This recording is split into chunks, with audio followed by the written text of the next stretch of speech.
and we'll have our second panel, and we're going to have Mr. Stubbs. Where's Jeremy Stubbs? Is it Rodrigo? Who's the name? It's Mr. Ah, yes. Okay, I'm going to present our dear Jeremy Stubbs. He's the president of the UK Conservatives here in France, and what more important, he's the chief deputy editor for Causa magazine, which is a conservative magazine in France, and he's going to be our moderator for today. And he will be talking about the subjects. I'm going to let him continue. And again, give him a good round of applause, please. Thank you.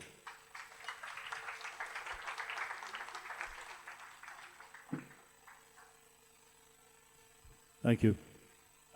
Distinguished guests, it's a great pleasure to be here, to see you all. Let me thank once again Randy for pulling off what is a miracle. And I should say that after this miraculous day, I hope that everybody who is here will go forward and keep the momentum going. Now, we are going to let me just put the glasses on. We're now going to treat a very different subject from the previous one. This is globalism, dangers of economic decline, myths of deal, and alternative visions for a better future. Let me just say a few words about how I understand this subject. What people often call, as it says here, the Green Deal. The Green Deal. Many of us have made a deal of ecology yet, and we can discuss what the deal should really be made. But in terms of subject, we're talking about climate change, essentially. The ideas are that the climate is changing in a bad way, and that human activity is responsible for this. There are people who deny this is happening. There are other people who... Let me try this one. I've already worn out one microphone. Last week I got through 5 in 20 minutes. This one's made in France. It should last a bit longer. Yes, there are people who deny that idea of climate change. There are others who express skepticism about that. One may agree with them or not. However, there have been moves afoot recently to prevent such people from being able to express their opinions in public. There we're touching on the previous subject of free speech, and that can only be bad. However, there are other positions as well. There are people who accept the reality of climate change, but do not approve of various measures that are proposed to solve the problem. I'll be very brief here, but one example, nuclear power. Nuclear power would be a good solution to a lot of our problems, but ecologists they've actually been working for decades to undermine nuclear power. I wrote an article on that last year. It goes way back to the 60s in America, a division amongst the ecologists into two camps, those for nuclear power, those against.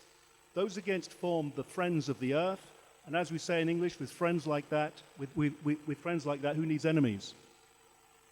They've worked to undermine consistently around the world nuclear power.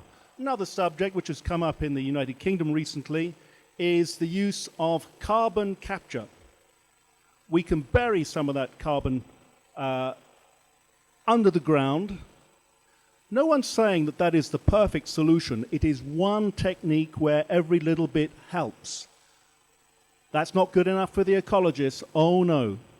Because what a lot of these ecologists want, really, is not simply to save the world. They want to destroy capitalism. That's what they want. Many people believe that we can save the planet and capitalism at the same time. Now, this is what brings us to the general question here, is how do we reconcile these two things? If we are going to solve this problem of climate change in as far as it exists, then what measures should we take? Now, there are those who think we should destroy capitalism. I'm not sure we can agree with that. And I'm sure that St. Margaret is listening to me. St. Margaret Thatcher, of course. There are others who think it's also a good opportunity to dismantle the patriarchy. They say that, for example, mining coal and taking oil out of the earth, this is what they call extractivist, something that only really men engage in, powerful, muscular men striding around the earth, extracting things from the body of the mother. This, of course, is ecofeminism. Can we save the planet and still keep some sane idea of human relationships? This is another question. Now, today, there are very few people outside of the United States, perhaps, very few people who will talk about free market economics, let alone who will defend it. And yet the whole of our prosperity, including the prosperity of those young people who throw tomato sauce over paintings, that prosperity depends on the free market. But the free market is attacked, in some ways rightly, because of globalization. And there are those who say, oh, well, we must end globalization. You can't just end globalization. It's not going to stop. The question is, how can we have a more intelligent globalization that really works for us? Now, if the answers to those questions interest you, then you've come to the right place, because we have a fine panel who are talk about this. If I understand rightly, the first is ROOS. Is he here? He is. Give him a big round of applause. Would you like just come and sit down here? I'm going to bring the panelists down one by one so that you can see them here. The next, and I hope my pronunciation of names is not too bad. The next we've got SIETA van KEIMPEMA. Is she here? Come on down. Please take a seat. Please take a seat. And next we have, all the way from Romania, DORIN IACOB. Would he come down as well, please? Thank you very much.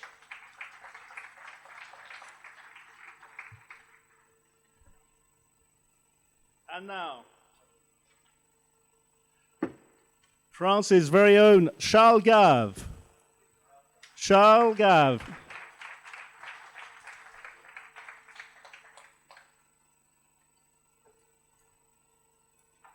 He should be here somewhere. Charles, send out a search party.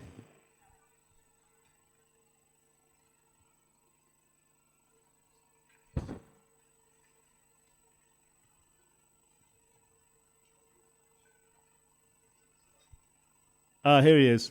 And finally, MARC ZELL. MARC ZELL, would you come down, please?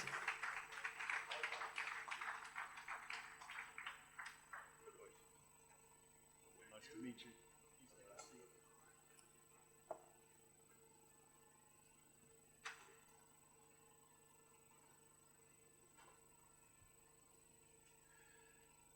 So here we are, a nice gathering of friends around a table. But we're gonna make them work at the same time. I shall be very strict here. 10 minutes, please. 10 minutes for speakers. Remember that less is more. When you speak too much, people cease to take it in. So keep it short and sharp. I'm sure that people will be hanging on your every word. And with any luck, we might have some time for a little bit of some questions and discussion. let me first of all turn to Rob ROOS, who is a Eurodeputee, Vice President of the European Conservatives and Reformists. I like that word, conservative and reformist. Excellent. Rob has great experience indeed in construction, in oil, gas, and infrastructure, so he knows well the question of energy. If you'd like just to stand up while you speak, but if you insist on sitting down, that's okay too. Here, I'll pass you the microphone. A big hand. Or you can stand there if you like.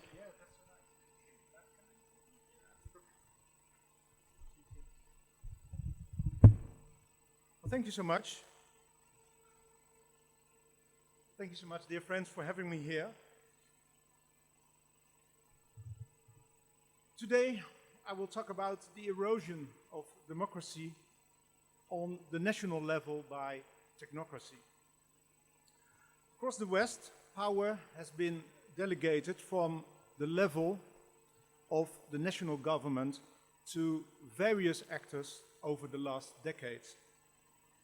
These actors all have a number of things in common.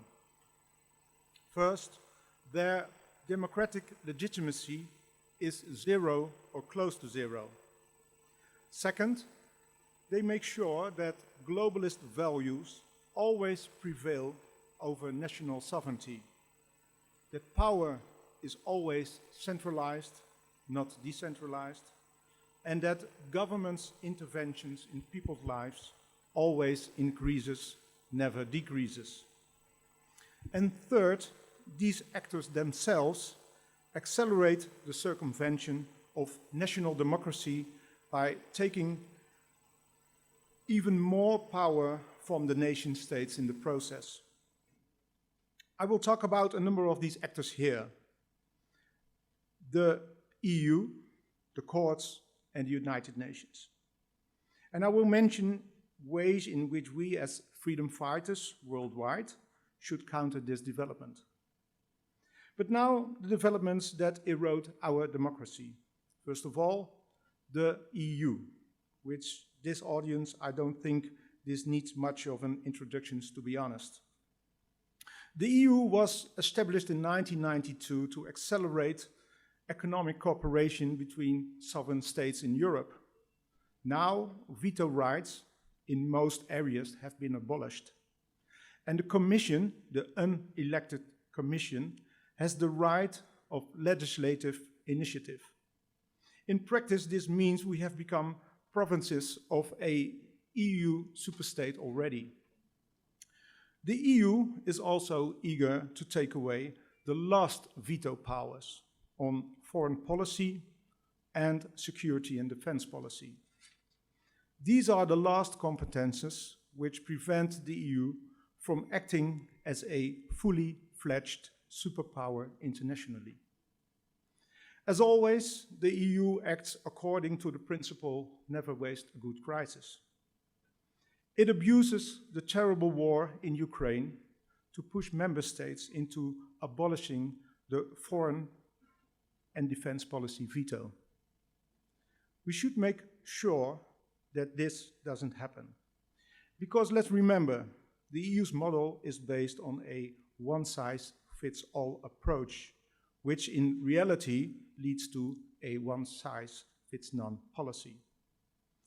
But even if this veto stays in place, the EU is still threatening to steamroll our democracies and our economies. The Green Deal is revolutionary in all the wrong ways. It's causing centralization and social engineering on a massive scale.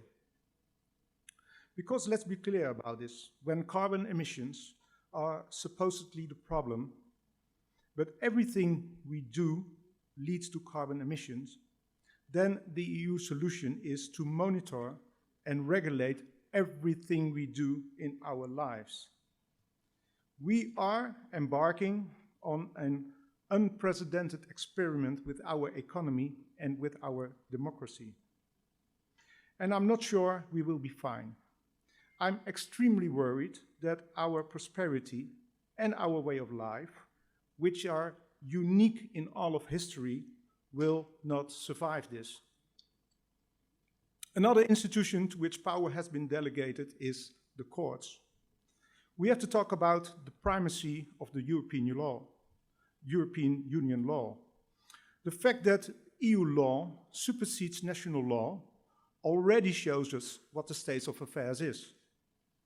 Of course, deep economic cooperation within the single market requires that member states have similar legislation in this regard.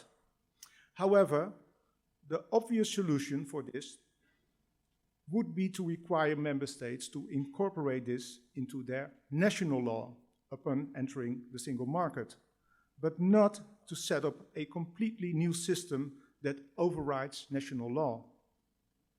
In the Netherlands, courts have no right of constitutional review. This is explicitly a task of the legislator, rightly so, because the parliament has a democratic mandate and should be the most powerful institution. But because of this primacy of EU law, courts now do have the right to shoot down laws and rules that are supposedly not in line with EU law. As a result, courts now hold the power that our constitution explicitly refused to grant them. This has immense consequences. Remember the big farmers' protest in the Netherlands? They happened because of a process set in motion by the Dutch High Court, which ruled that the Dutch system of granting nitrogen permission is not in line with law. Left liberal politicians seized this opportunity to call for a reduction of cattle by 50%. Our nitrogen legislation is now the strictest in all of Europe. This has become the most hotly contested political issue in the Netherlands. The main reason for this, in my view, is the primacy of EU law. Another aspect here is that Dutch law allows procedures in the name of the common good. In practice, this allows philanthropists, this means oligarchs, to bankroll NGOs that start procedure after procedure against the state, but also against ordinary farmers. This possibility to start a judicial procedure in the name of the common good should absolutely be abolished. But there is more. International treaties form a legal trap. Governments can sign international agreements without prior approval from the Dutch Parliament. In other words, these agreements are not codified in the Dutch law. However, when some climate NGO sues the governments over not abiding some of the targets set out in this international agreement, courts will judge in favor of this NGO. Sometimes the explanation is extremely far-fetched. For example, the Human Rights Convention includes the duty to protect life. This meant you have the right not to be killed by your government. But courts now say this means governments are obliged to reduce carbon emissions. Yes, this is judicial activism, but there is a more fundamental point here. Globalist interest groups use international treaties to circumvent our democratic process. Now I will talk about the third actor, engaging to circumvent our democracy, the United Nations. When the internet came up, people suddenly had access to all sorts of information. This was no longer filtered by government or oligarch-owned media. The elites lost control over the people, and therefore they had to invent something new. In 2015, they implemented the UN Agenda 2030. Practically, this meant the birth of the 17 Sustainable Development Goals. All of these goals have one thing in common. They sound so good, they will supposedly create an ideal world. But when I was young, my mother always told me, if it sounds too good to be true, it probably is. A valuable lesson that has been proven here as well. The SDGs do not benefit all countries, all people, or all segments of society. Rather, they are supranational, they are anti-democratic, and they are top-down. Unelected bureaucrats working at the UN cannot be held accountable by voters, but do have power. There is no document in the Dutch Ministry of Development Aid that will not mention the SDGs. Serious money is spent on this. While the UN itself is being pushed in certain directions by powerful NGOs, which in turn are funded by so-called philanthropists with big financial interests.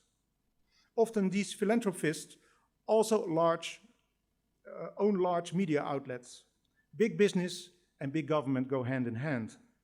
And I will give some examples of SDGs and their implementation in practice. One of the SDGs is no poverty, and who can be against this?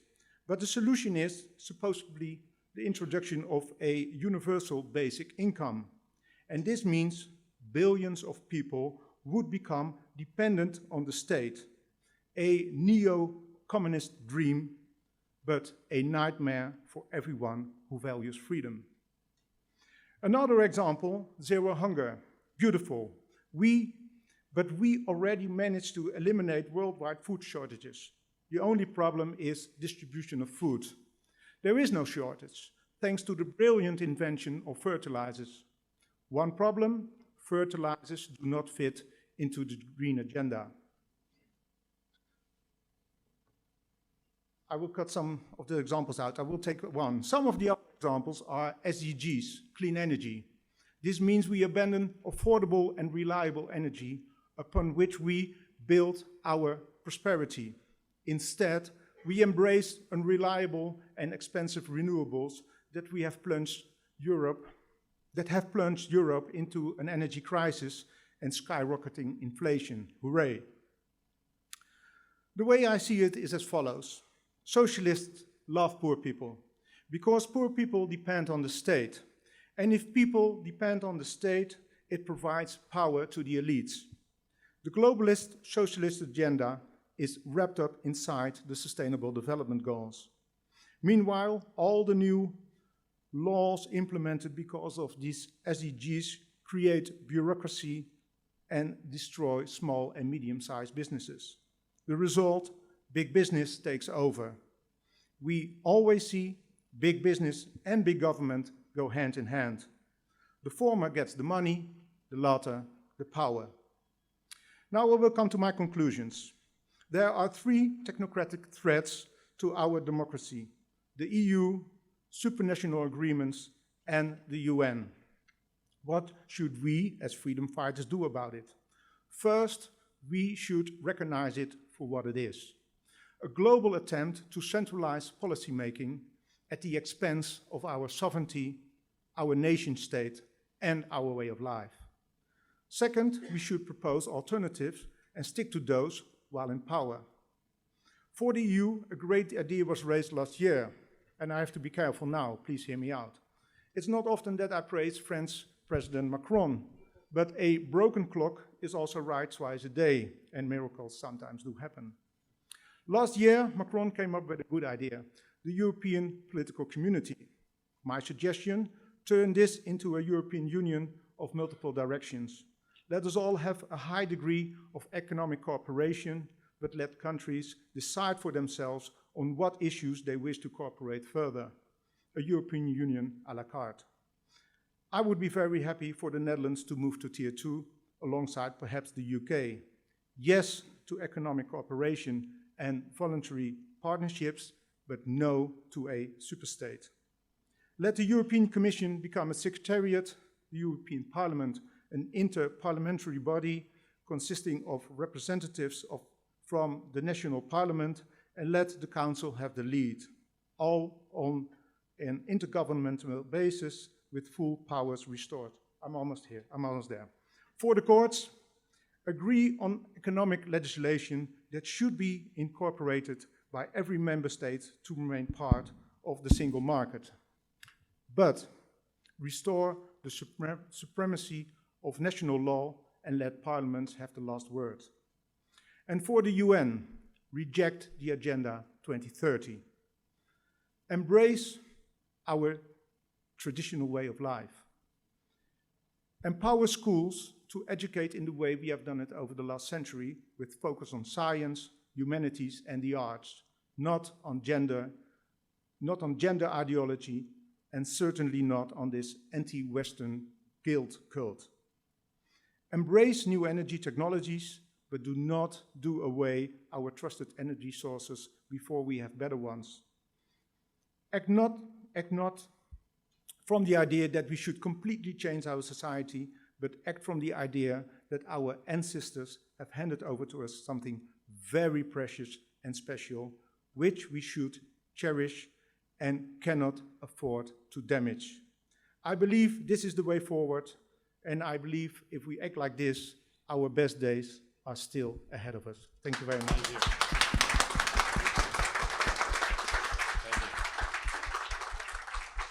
Thank you very much, Rob, for that luminous presentation.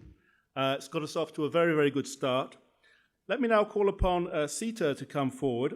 She is the Secretary of the Board and spokesperson for the Farmers Defence Force.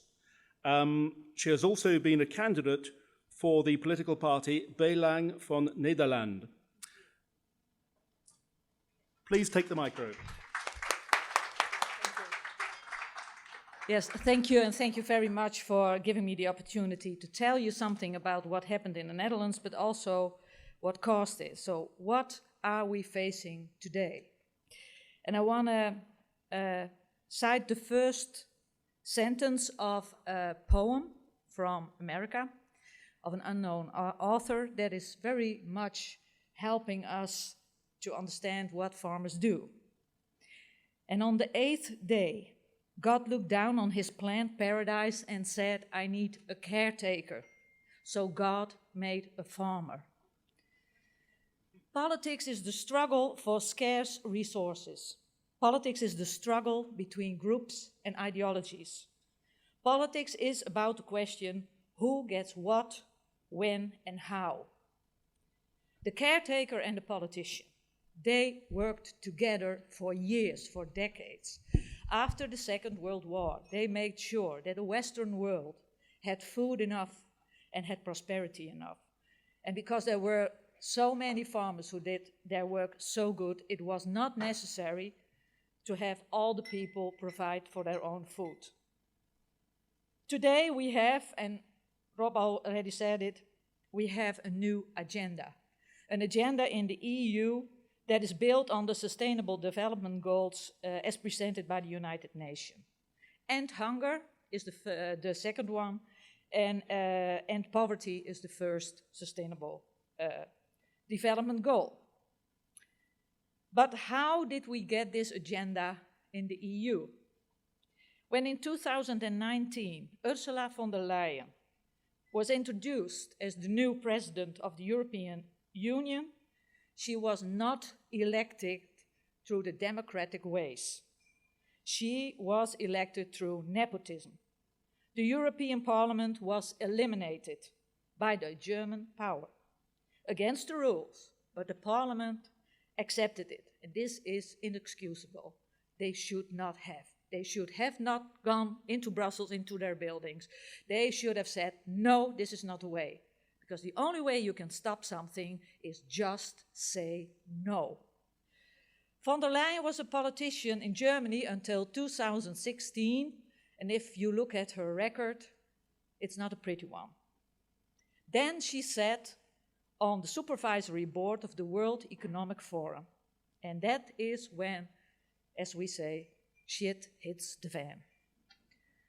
The WEF had great influence on her candidacy. Her election manifesto to be appointed as the EU TOPS boss was, in fact, the WEF agenda.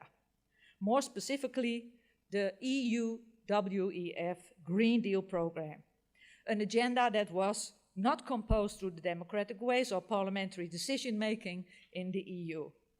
What is the Green Deal, the farm to fork and the biodiversity about? It's countering climate change. Europe must reduce CO2 emissions by 55% from 1990 to 2030. And by 2050, we will be the first climate-neutral continent. The European Union should then no longer contribute to global warming. Well, sounds like a fairy tale, and it most likely is. How are we going to do that for the farmers? Well, reduction of mineral fertilizer use by 20%, reduction of pesticide use by 50%, reduction of the nitrogen balance surplus by 50%, share of high diversity landscape features of at least 10%, share of organic farming of at least 25%, countering climate change. Impact reports, coming also from the USDA, because that was the first one that I found and read with 3 scenarios, showed that none of those goals will be achieved through the Green Deal, in contrary. But our EU Commissioner, Frans Timmermans, who was appointed to get the Green Deal out, kept a report saying this exactly the same, commissioned by himself, hidden in his drawers in Brussels for 9 months before critical journalists get a hold of it. The Green Deal is based on hocus pocus. And with the introduction of that undemocratically formulated program, the hunt for farmers in the Netherlands and in Europe began. And the German and Irish farmers followed the Dutch ones very quickly. The consequences of the Green Deal in various reports made on it is a fall in agriculture production in the EU from 10 to 50%. Price increases in the EU have an impact on purchasing power, a fall in EU GDP, higher imports, 30% more imports to the EU. So from a net exporter, we become a net importer. And the effect of that, food insecurity. The decline in production and trade, combined with the expected price increase for food commodities, will significantly reduce the EU's gross national product, representing 76% of the decline in global GDP. By all of this, we get a reintroduction of world hunger. By 2030, the number of people experiencing food insecurity will increase by a further 22 million, than projected without the Green Deal. Should the Green Deal strategy be adopted globally, the number of people facing food shortages will rise to an additional 185 million people extra. And that's not that illogical, because in the US and also in Canada, we see that they are going also to this program. Is it not necessary to produce food? Can we have less food production in the EU? Well, we already have soil degradation and desertification costs that are 490 billion euros a year worldwide. And international experts say that 12 million hectares of land, of arable land, are lost every year.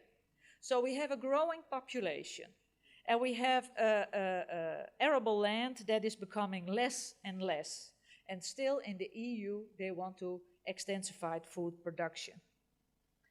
So, like Rob said, legislation was introduced in the Netherlands. Lies are told about the effects of Dutch agriculture, among others, about loss of biodiversity, about emission of CO2, methane, nitrates, nitrogen, lies about climate change caused by Dutch farmers, and especially livestock farming. Because this 50% less animals are mostly, they are looking at dairy cows. Dairy cows are the climate killers, and not the millions of people in the Netherlands we import every year.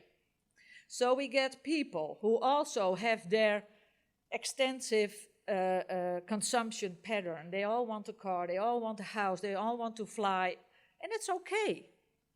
But you cannot say that the Dutch farmers can improve nature, because that's also such a widespread thing. We want to restore nature. What is nature? And what do you want to restore? From which period of time? In the Netherlands, legislators go back to 1750 as a year. They want to restore the Netherlands back to 1750, and I don't know if you know the Netherlands a little bit, but then we were mostly under sea level in 1750. So I say, that's good, just get rid of the dikes and then see who likes it. In the Netherlands, as the only country in the EU, the Green Deal has been rolled out and imposed via nitrogen legislation. And it had to do with the parliaments Rutte 3 and Rutte 4, the cabinets. Now we have also scientists who looked at this. Is nitrogen coming from animals really the problem? And they discovered no. There is now an isotope method developed internationally in China, but it's international with international scientists, that say only 16% of the nitrogen in Europe has to do with farming, and the rest comes from our own society. So you can get rid of all the animals and all the farmers, and you will get very hungry. So obesity will be also an end, so there is always a plus. But we will not like it, and what we will lose will never come again. Today already we see that a lot of young farmers are depressed, and they will not go farming. The policy imposed on farmers have this last years done devastating things in people's brains. The death number, the suicide number under farmers is extremely high. Every 12th day in the Netherlands, a farmer takes his own life.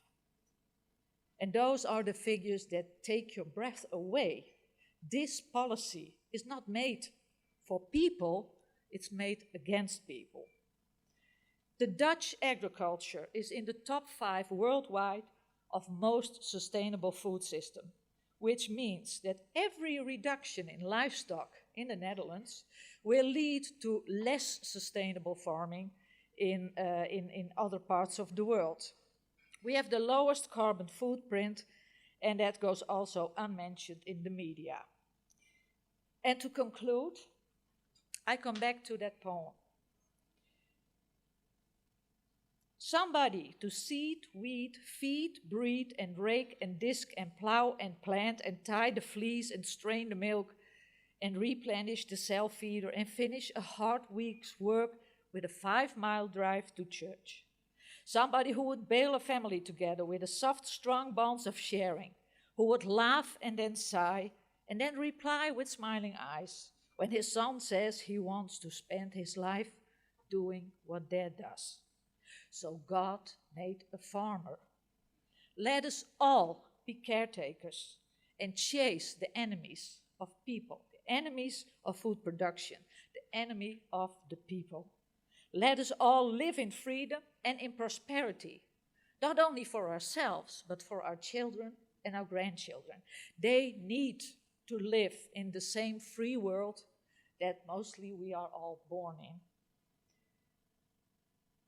Thank you very much for your attention, and I hope that this initiative will really bind us together worldwide and make sure that we get that prosperity for our children. Thank you very much.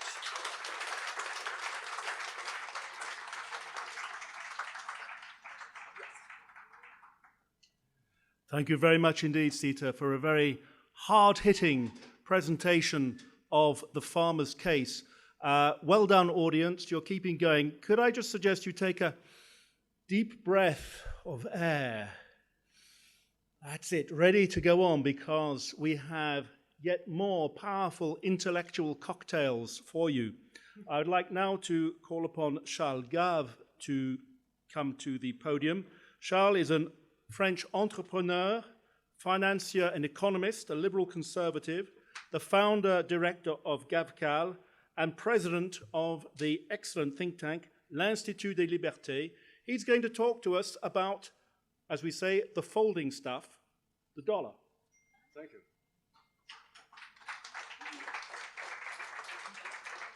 Thank you for inviting me.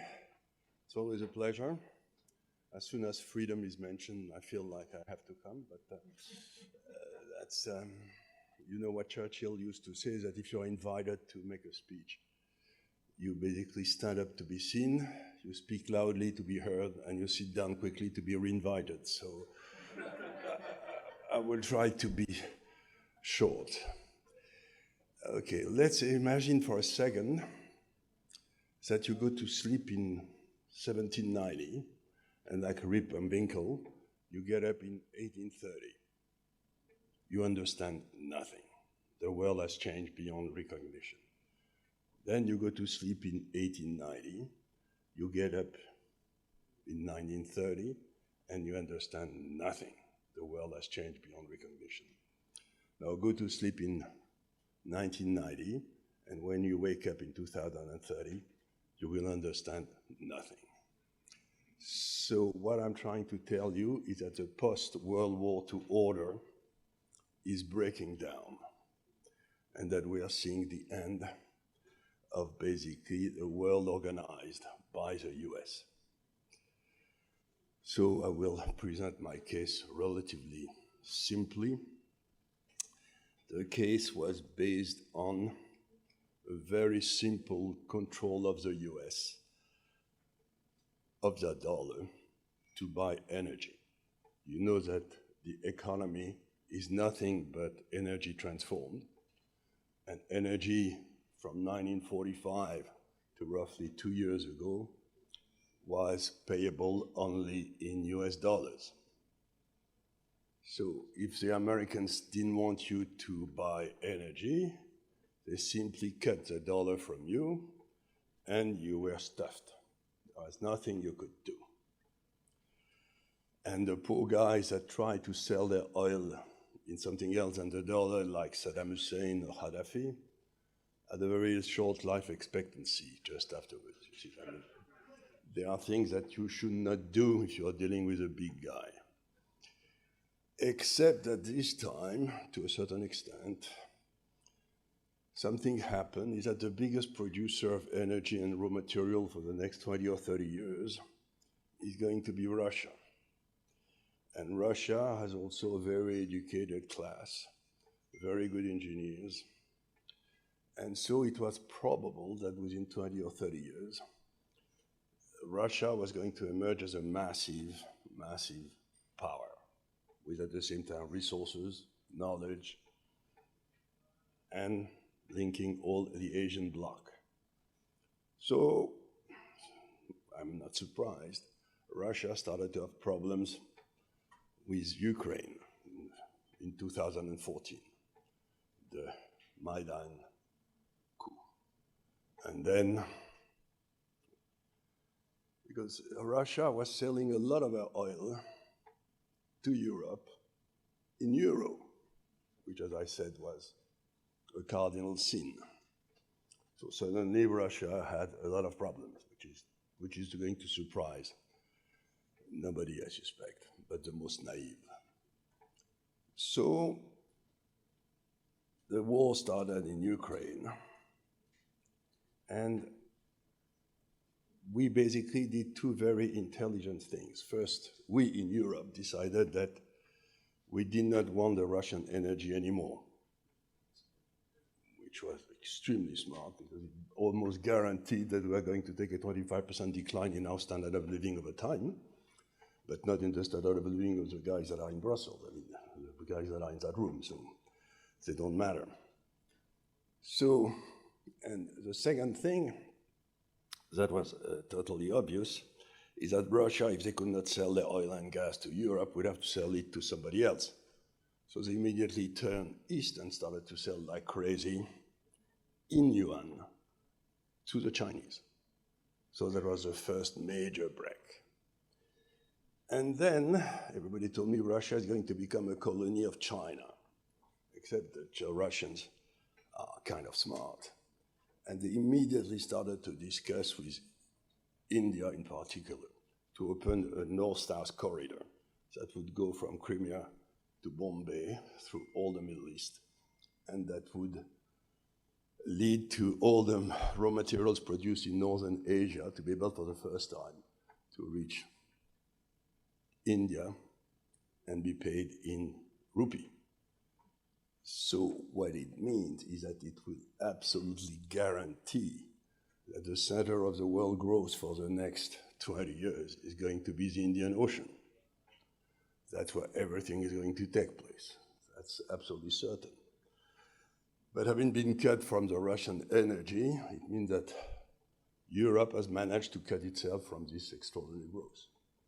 Doesn't mean that European companies will not participate, because we have some very good companies that will be able to participate, but the European consumer will not. That's totally impossible. So now we have that enormous growth coming, and we are finding ourselves with a very interesting question. For the first time ever, I think it was last week or the week before last, China exported its oil to Saudi Arabia. Sorry, imported its oil from Saudi Arabia and payable in renminbi.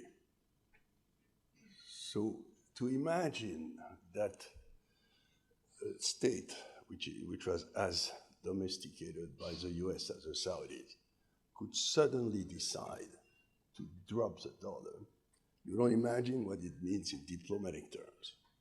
It's a change in the life environment. So now, what is happening in the world today? It's pretty simple. Every country had to have a current account surplus with the US, earning dollars, depositing these dollars at the Fed, and with that you were buying US treasuries, and they needed dollars to buy their energy.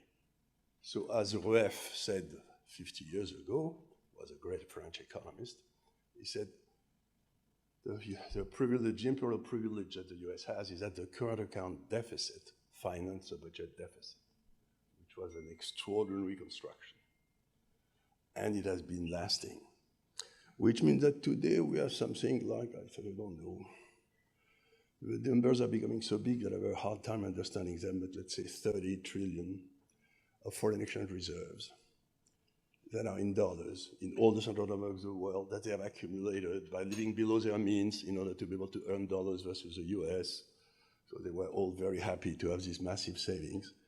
And these are not needed anymore because all these countries can now buy their oil in their own currency.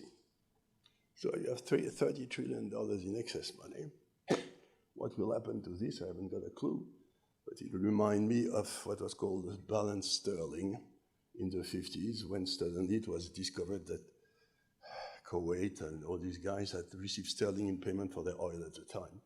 And they didn't know what to do with the trade, with their excess reserves. So the first problem is that you have these massive reserves that are there. The second, that imagine for a second that I'm right, which has happened once or twice, but not too often. But let's imagine that I'm right, that the Indian Ocean is becoming the center of the world growth. The return on invested capital in the Indian Ocean, on all these countries, from India to Philippines to the Middle East, everywhere, is going to go up a lot. Because you will have the networking of that part of the world, massive construction of airports, like a bit in China, but not inside the country, but inside an area. So you have a massive build-up, which implies a massive rise in real rates. Because, hey, you need to pay for these things. And it's very profitable, so people will learn to build roads everywhere in Central Asia, everywhere, and in the Indian Ocean. So fine. But you see, today, the real rates in the US on 3-month treasury bills are around 0%. And the servicing of the debt of the US, the servicing simply not repaying the debt, just paying the interest on the current debt, has just passed $1 trillion, I think. And you have only 3 big expenditures in the budget that can be cut in the US. The first one is Social Security. Second one is defense. And the third one is interest rates, if the central banks put interest rates at 0, as they did for quite a while. But if they put interest rates at 0, all these guys that have $30 trillion will dump the dollar, and the dollar will absolutely collapse. So they have a hard time doing it. If they maintain the interest rates at 5, then within 3-4 years, the servicing of the debt will be 2 trillion. And you know how much today the US budget deficit in the US is 7 or 8% of the GDP at the peak of the economic growth. So they have a 7% deficit where they've been growing for the last 5 years, when they should have a surplus right now. It would need 65% of the world's savings to go to the US to finance the US budget deficit. Give me a break, it will not happen. So if it doesn't happen, what will happen is that the US will have to cut their spending. Will they cut Social Security and be re-elected? No, you don't believe it, huh? Neither do I. Will they cut the servicing of the debt? Well, if they cut interest rates too much, nobody will want their dollar, so it's difficult. So what will they cut? Defense. Okay? And the Finns have a very nice proverb which says that you always have an army in a country. If it is not the army of the country, it's the army of the country next door. See, and the poor guys said no, because they had the Swedes on one side. The Swedes today are okay, but in the 17th, 19th centuries, they were nothing but okay. They were pretty violent. So, and on the right, they had Russia. So the European army for the last 50 years has been the European army. The US army was the European army. Imagine for a second that they decide to do us in Afghanistan, to pack up and go to the US. They will probably keep something in the UK because they kind of like them. But maybe a little bit in Poland because it's close enough to Russia. But the rest.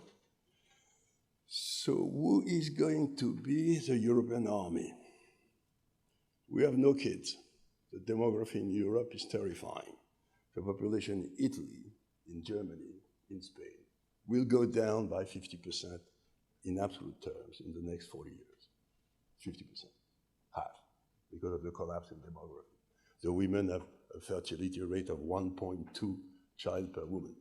They hardly replace themselves, let alone the men. So we have no kids, we have no money, we have no army left. So the question that you should all be asking yourself is, who is going to be the European army taking care of us?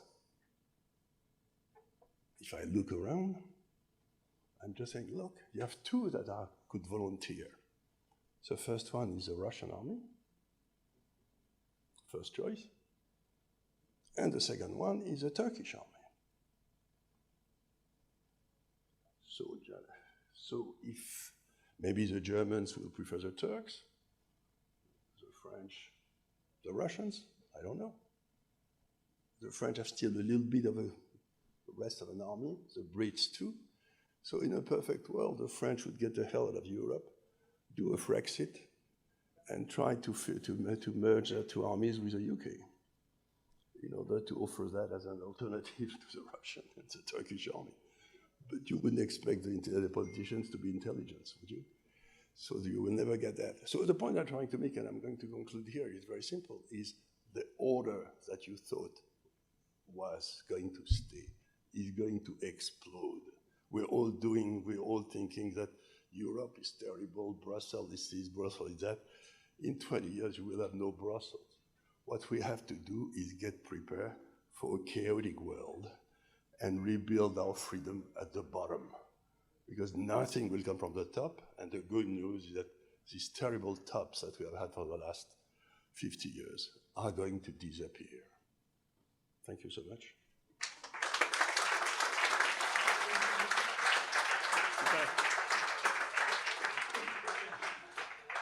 Thank you very much, Charles, for that sobering speech, I think we can say. But we will be able to say in future that we heard what was going to happen here today. Now let me introduce our next speaker. This is DORIN IACOB from Romania. He is a leading entrepreneur, politician, and TV talk show host. And I invite him to take the podium.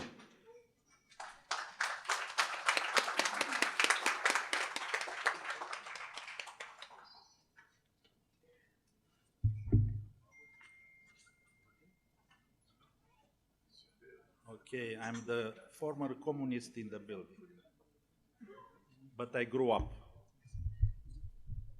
For me, it's amazing to be today here, to show those two flags on the table and talking about this.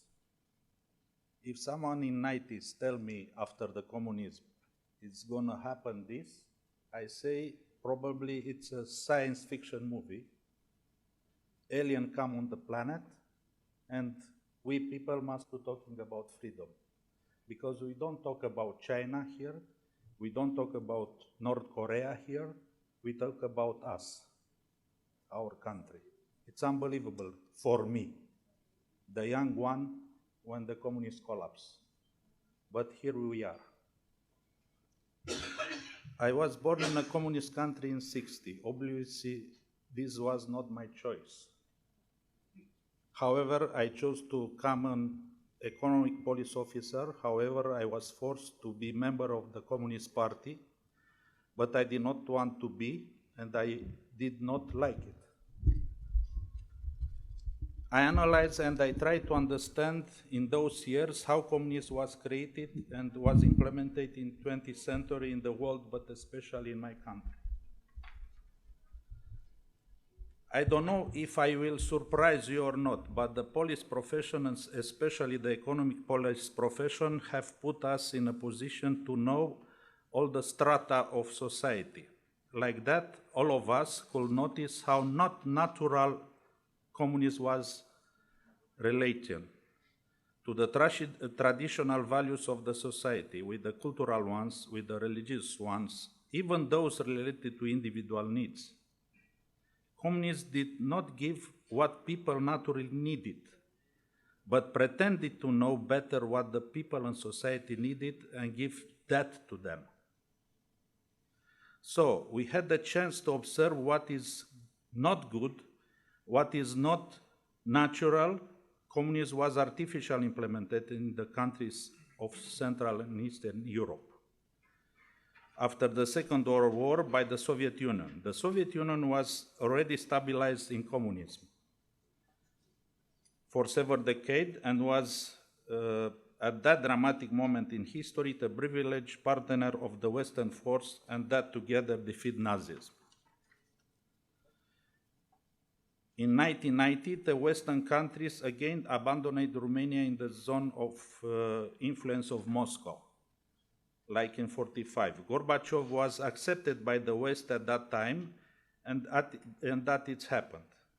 Paradoxally, Romania, having preserved traditional and nationalist value, did not accept the situation and forced a clear pro-West European and pro-Western Western European and Euro-Atlantic way, because nationalist patriotism and traditional cultural and religious values of the Romanians are compatible with democracy. Communism was built abusively and artificially, using mediocre, abusive, and manipulable people. Communism collapsed when industrial and technological development needed to promote and use more better educated and efficient people. Human intelligence and professionalism become viruses, and that destroy communism and its ideology from the inside. My generation lived with intensity and with total involvement to rediscovery of democracy with its main values: freedom of thought and expression, dialogue, accurate information. We naturally embraced the values of democracy. We, those who had the chance to be young in 1990, but also marked by the communists, knowing from the inside, understood its limits, and in the same time, we also understood its perversity and manipulative power. Even worse, we understood its tenacious subversive method over a long period of the time. These methods have created dedicated followers of the cause, especially among the young generation. The most important liberation and rediscovery from our peoples was the freedom to regain our cultural and religious value. Our expertise, my expertise, is that I understand from direct personal experience and not from theory. What manipulation means in order to understand what the others are the only ones who taught it better, which means also politically correct. We immediately understood and feel the manipulation and the control of freedom of thought and expression that's going behind the natural. Now, we immediately understood the control of the justice system and that it was subordinate on the one-state party. And by this, I mean censorship.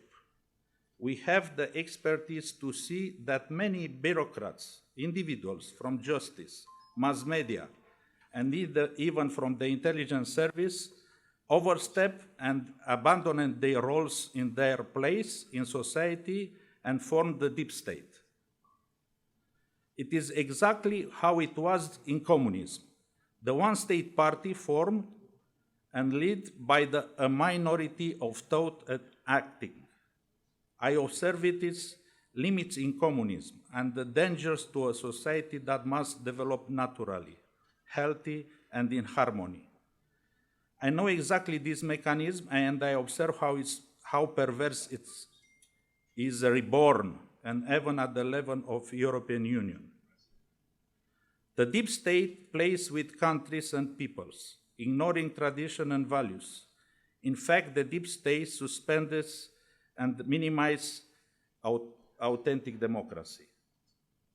Attention, please. Neo-Marxism exists and it manifests itself in cross-party now.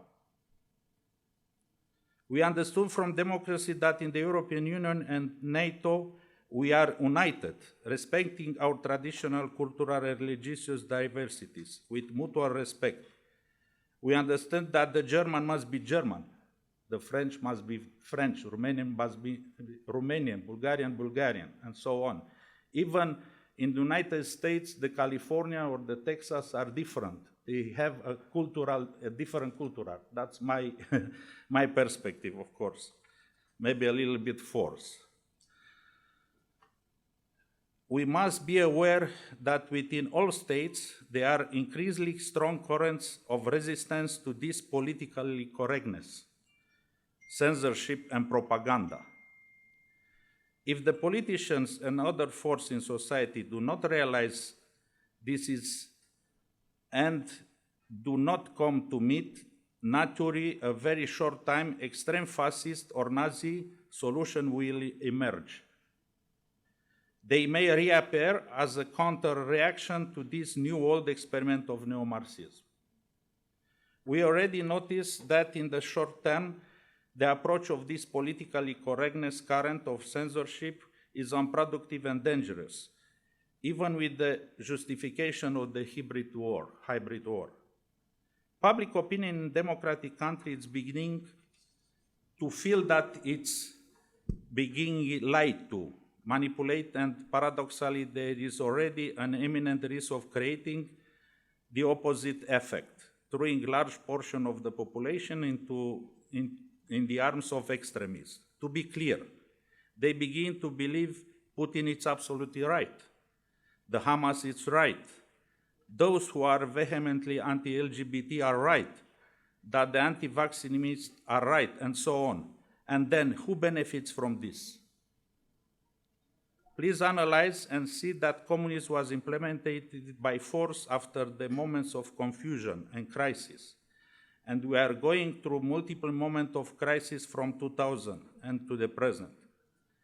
Even if I repeat myself, it is important to realize that communism was based on mediocrity, and that is precisely why it managed to dominate for several decades. Here we have to be careful, because today we are facing communism in another form, which benefits again the infusion of mediocrity, in many political parties. I can understand why our states that we consider it democratic, it's very easy to label some parties as undemocratic or too easy consider it extremist. The very democratic principle of pluralism is violated. Do you really want to end up with truly extremist fascist Nazi party? We fight among ourselves politically in democracy, but the battle is much deeper.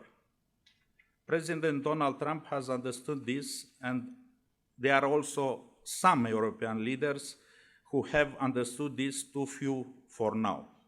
The real battle is different, actually, between neo-Marxism and traditionally supported naturally through patriotism. Neo-Marxists try to hijack and confiscate the rights and the needs of minorities and impose rules and values on society as a whole by forcing limits. This is exactly what the communists did in the name of the oppressed proletariat. Democracy is perfectible, but it is by far the most valuable asset of the human civilization. Democracy has learned to manage human nature. Peoples, countries, minorities, obviously, individuality, we are different. Within a large or small family, we are different. In society, we are different. In social group, we are different. Only the principles and values of democracy based on moral values and traditions show us to respect each other and our societies. I can do an exercise and consider that neo-Marxists believe they are acting in a good faith. But their method of censorship and propaganda are unacceptable, in effect, incompatible with democracy. We know that the neo-Marxists wants to bring back the one-party state, as we had in communism. They want to do it more subtle now, overall the Western civilization. I cleanly warned them, using the famous expression by Voltaire, the enemy of good is better. Without a deep understanding of our society, without a continuous education in the spirit of critical thinking, without a freedom of the press, without discovering the roots of our national, European, and Euro-Atlantic values, which are based on the nation states, which is sovereign, independent, and indivisible. I say it again, without sovereign nation state, there cannot be European Union and Euro-Atlantis. Let's make democracy great again.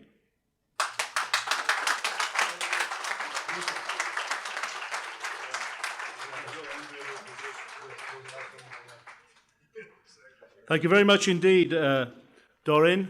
A rousing speech that reminds us very, very appositely of recent past episodes. Let me now call upon Mark ZELL to make the final presentation before lunch, always a difficult slot, but he understands that very well.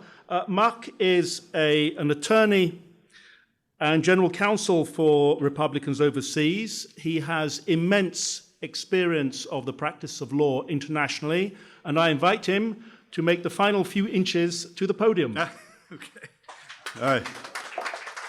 Well, I want to thank you, Jeremy, for giving me the great honor of delaying the lunch of everybody sitting here today, waiting. I haven't eaten breakfast, so I'm with you. And furthermore, I'm going to, because we're running over, we're going to have less time to eat your lunch. So there you go. Okay. In any event, I do want to start by just thanking Randy and his family, his amazing family, who I had a chance to meet here today for this extraordinary event, logistically and content-wise. It's been illuminating. I've learned much, including from our programs this session and in the previous one.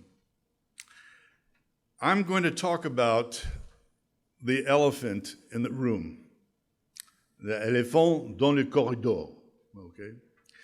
But it's not the symbol of the Republican Party that I'm going to be talking about.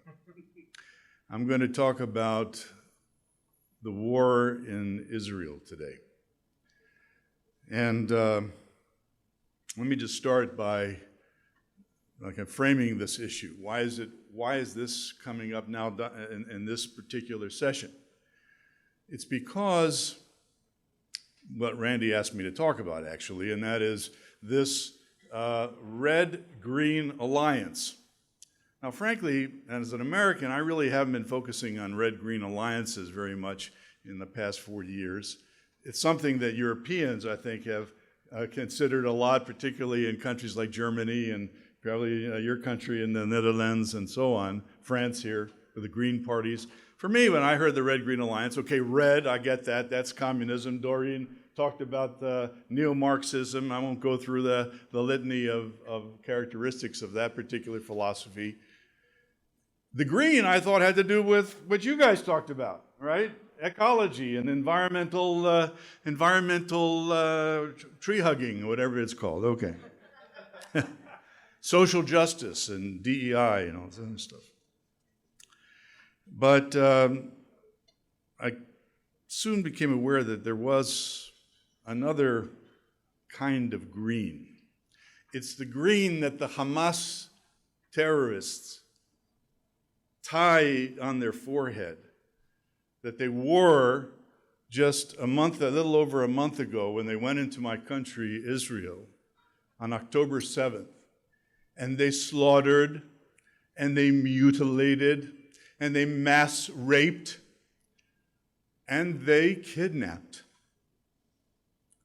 innocent civilians, including the better part of 3,000 young people who are attending the Nova Festival of Peace during the end of our high holiday season in Israel. They came on a Sabbath. They came on Simchat Torah, which is supposed to be the most joyous day of our liturgical year. And because of them, the entire country has been plunged into something that I haven't seen in my 40 years in Israel, and you've seen a lot in Israel in 40 years, but I've never seen anything like this. And from what I've talked to my colleagues in Israel, neither have they. In our case, in my family's case, I'll just point to you that I have a 33-year-old son, father of 3 and expecting the 4th, who was called up over a month ago and has been serving in the wastes of Gaza for the last 2 weeks, really, as a tank commander trying to put Hamas where it belongs in the earth. All right. Let me just go back to the issue that Randy wanted me to talk about. With all of the shock and horror that we experienced on October 7th, what is more shocking to me, and this is not an exaggeration, is the manner in which the world at large reacted to the horrors of October 7th. At first, everybody was beyond themselves. They couldn't believe that something like this would actually happen in the 21st century. But within hours of those images and those films and those personal accounts of what happened on that day, thousands of people, no, millions of people took to the streets here in France, in your country, in Germany. I don't know what happened in Romania. Not in yours. Okay, thank God for that. In England, Jeremy, right? In the United States of America, yeah, Los Angeles and Chicago, Washington, D.C., where I come from originally. And what were they protesting? Well, you would think that they would be protesting against the outrages of October 7th, but no. They were protesting in favor of Hamas, Palestinian terror. And they uttered these phrases which you've become familiar with. Free Palestine, they say, from the river to the sea. Even a sitting member of the United States Congress was repeating this, and for that she was censured, thank God, this week. But the day after she was censured, she went out and said it again. And what does that little phrase mean? Sounds great, right? Free Palestine from the river to the sea. Well, the river is the Jordan River, ladies and gentlemen, and the sea is the Mediterranean. And between the Jordan River and the Mediterranean Sea is not only Judea and Samaria, the West Bank, where I live, but also the entire state of Israel, with all of its 9 million people and its 7 million Jews. And what they were saying on your television screens and in your radio stations and for all the, and you're hearing it today, God knows, you're hearing it today. Here in France, I watched the television here, I couldn't believe it. Free Palestine from the river to the sea, destroy the state of Israel, murder or expel 7 million Jews. Today, ladies and gentlemen, is the 5th, let's see, when do we count? 85th anniversary of Kristallnacht, which happened just across another river here or two. Now, how does that all fit into what I'm asked to talk about? And I'll try to finish real fast. This red, green, black alliance is no longer just about tree huggers. And it's no longer about neo-Marxists. It's about Islamists. Islamists, these people who take the noble religion of Islam and turn it into a political tool aimed at freeing Palestine from the river to the sea. That amalgam, that combination of these forces, neo-Marxism, American Marxism we call it, some of us, environmental activism, right? And Islamism is now what has now created a combination of force that the world has never seen before. In the United States, we have another name for this. It's called woke. Now, I don't know how much of that gets into Europe. In Israel, they don't know what that is, okay? But this woke is this merger of Marxism and environmentalism, and it's come together with this Islamism to create this new, this is Solomon Yu's proper description of it, this new neo-fascism. Okay, and it is pernicious, it is pervasive, it is threatening the very foundations, and this is my point really, of all of Western civilization. Some of our speakers today in both sessions have talked about the impact of this new thinking, of this new wave of thinking that's sweeping through our young people at the universities and boardrooms. But this combination bared its evil head on October 7th. And it's not going to end pretty. Look, Charles, you gave us a pretty black view of the world economy and the demise of the dollar and so on. You got me nervous. I read somebody on our Twitter just said she had to go out and get a drink after your remarks. But what I'm talking about, you're going to need more than one drink to deal with this. And all I can say is this, and here's I'm going to wind it up, Jeremy. It's up to us. It's up to us. We, the Republican Party in the United States, conservative parties around Europe and the world, and the Israeli army. And the Israeli army, ladies and gentlemen. my son and the other 360,000 reservists who are putting their life on the line, even as we speak, in order to rid the world of this Islamist scourge. We can't let it come back. We can't let it exist. And any talk of that happening after we finish the war, or creating a Palestinian state like Blinken, the Secretary of State, said yesterday that will unite Gaza with the Palestinian, with the West Bank, it's insanity. But it's not just about Jews, okay, or Israel. You know, the Bible says that the Jews are to be a light unto the nation. Our history teaches us that the Jews have been kind of a lightning rod of the hatred of the nations. And I'm saying what's going on in Israel and Gaza today, and maybe Lebanon and the fight with Iran and the rest, is Israel's clarion call to the nations of the world to wake up. That's our charge. That's our mission. If we fail, you can just imagine the consequences. Thank you.